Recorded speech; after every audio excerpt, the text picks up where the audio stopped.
Je vais maintenant vous montrer les exemples concrets d'une application de cette campagne. Alors, j'ai tiré les emails d'une des toutes premières campagnes que j'ai appliquées en utilisant ce modèle. Comme ça va vous montrer vraiment une application, ce que j'appelle une application naïve de cette campagne. Autrement dit, une application très simple.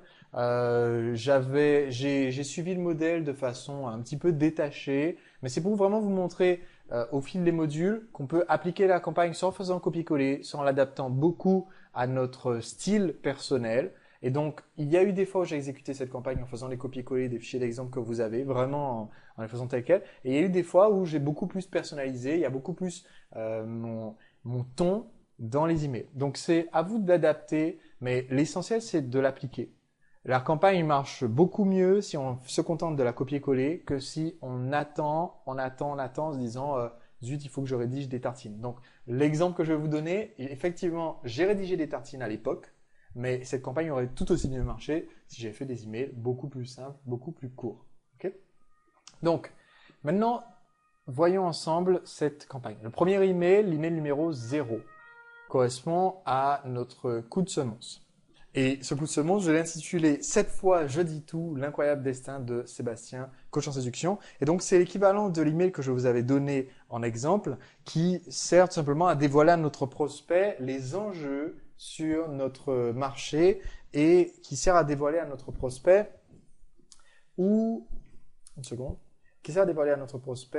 notre histoire et surtout la thématique que nous allons aborder dans notre campagne. Donc, je vous montre un petit peu ce que je raconte là-dedans. Je raconte comment j'ai failli m'électrocuter avec le préamplificateur de mon microphone, blablabla. J'ai dû tout planquer pour accueillir une charmante invitée. Donc ça, c'est pour rester dans ma thématique, c'est pour mon mathématique coaching amoureux. Donc j'en profite à chaque fois qu'il y a une anecdote sur cette newsletter, à chaque fois que j'ai une anecdote avec une jolie fille qui vient en rendez-vous chez moi, c'est inclus dans la newsletter. C'est parce que ça fait partie de la thématique. Évidemment, sur ma newsletter marketing, je ne parlerai pas de ce genre de détails. Donc, puis je me suis arraché les cheveux et tout et tout. J'ai réussi envers et contre tout.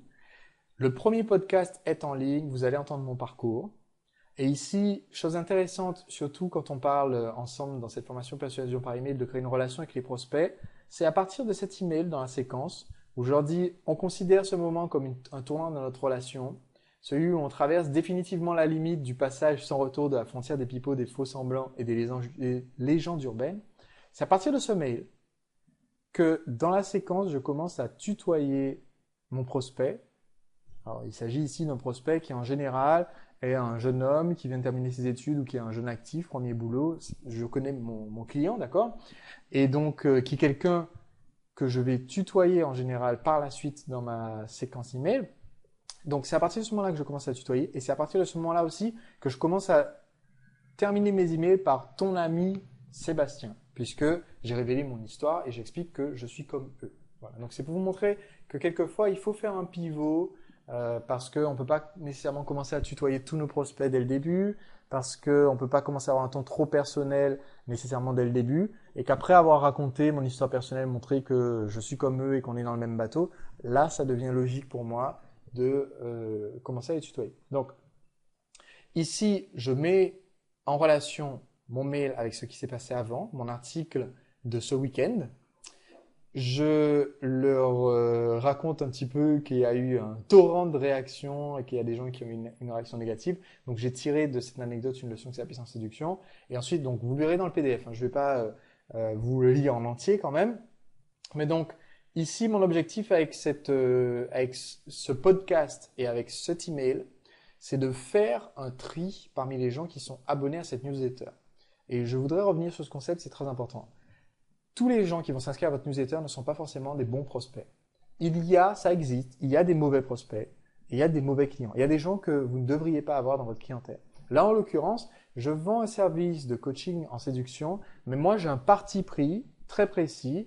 J'ai un a priori qui est que faire des rencontres, séduire, c'est pas une guerre qu'on mène contre les femmes, c'est quelque chose qui doit se faire dans une optique de développement personnel. C'est juste devenir meilleur communicant, devenir un homme plus intéressant et à entretenir une relation plus tard sérieuse avec des femmes qui nous plaisent, ou une femme qui nous plaît plus exactement. Et donc, je veux dès le début de ma newsletter virer les personnes qui s'inscrivent et qui sont là dans le but de choper, qui sont là dans le but de devenir des dragueurs en série, d'apprendre des techniques surnaturelles, etc., etc.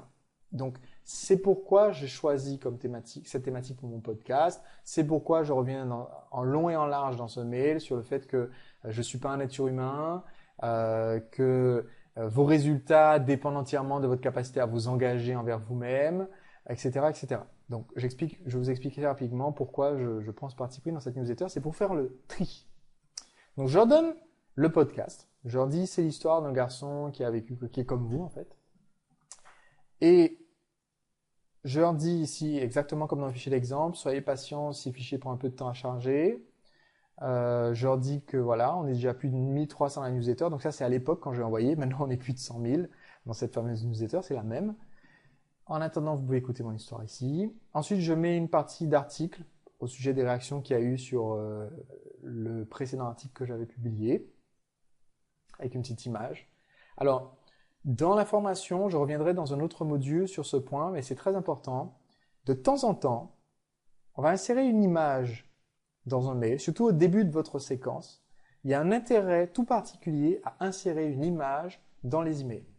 L'intérêt est le suivant.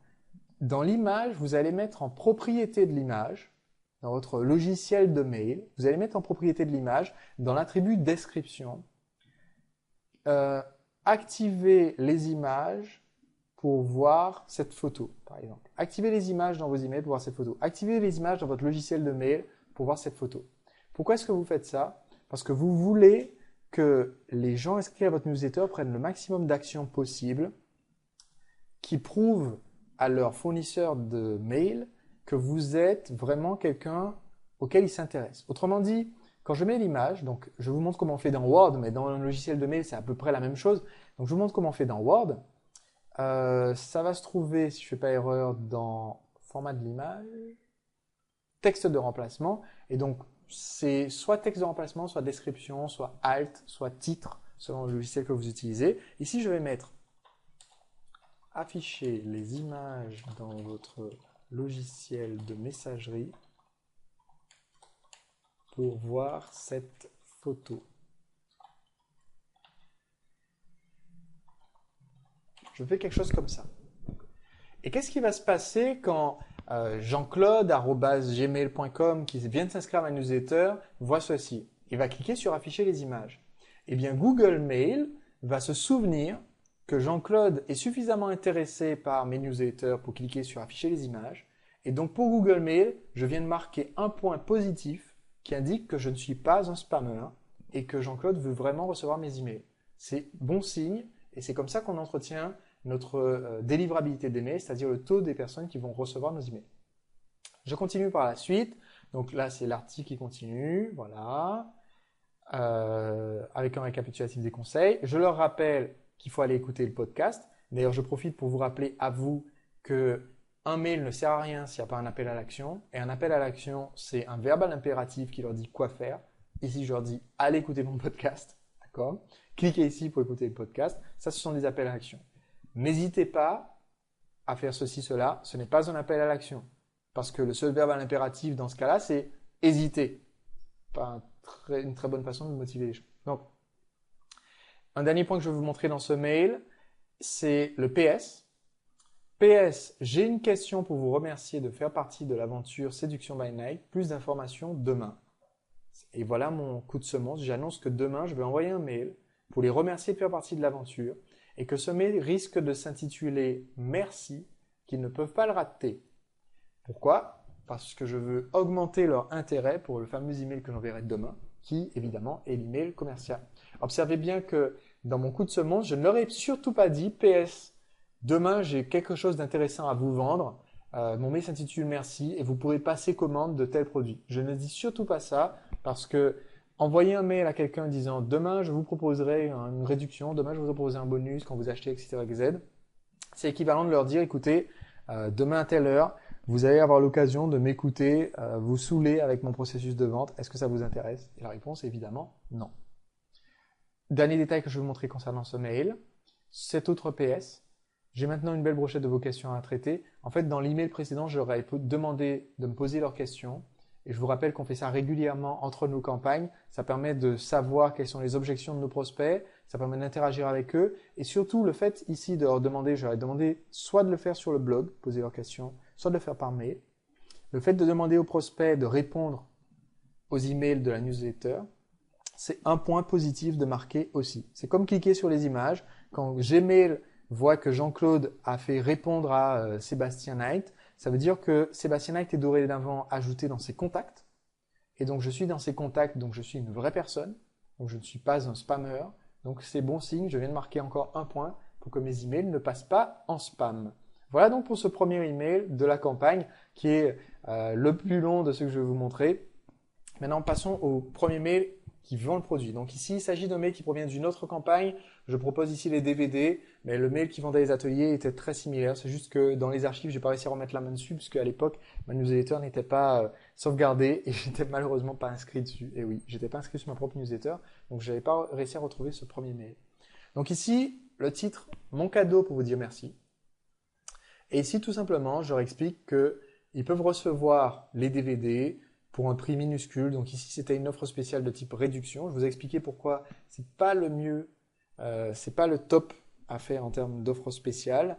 Je vous ai donné d'autres exemples plus tôt dans le module. Donc ici, c'est juste pour que vous ayez l'exemple d'une offre réduction. Mais vous savez que le mieux, c'est les offres avec des bonus, un nouveau produit proposé, etc.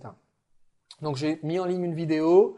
J'aurais pu leur donner juste un lien disant cliquez ici pour voir la vidéo. Encore une fois, j'ai mis une image avec le lien sur l'image.